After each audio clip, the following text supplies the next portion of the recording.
Në Kërçov përfundoi edicioni 23 me radhë i turneut në futboll të vogël Kërçova 2020 në nënbikëqyrjen e kryetarit të komunës së Kërçovës Fatmir Dehari, e ku në finalen e vogël fillimisht fitoi ekipi i Galatasarayt ndaj Kastriotit të Shërbicës, pasi e mundi me rezultat 5-1, me çfarë fituan çmimin prej 400 euro nga komuna e Kërçovës, ndërsa Kastriotit i takoi çmimi prej 200 eurosh.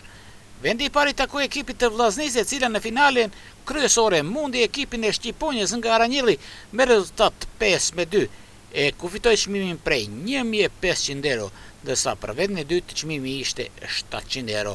Vlerësim nga organizatori, komuna e Kërçovës pati edhe për portierin më të mirë Muharrem Adilin, ndërsa futbollisti më i mirë u shpall Mërgim Dani, që dy fituan nga 100 euro. Përndryshe, sponsorues të turneut ishin Përparimi, Timi.com dhe Instalimi, ndërsa sponsor medial ishte Televizioni Gura.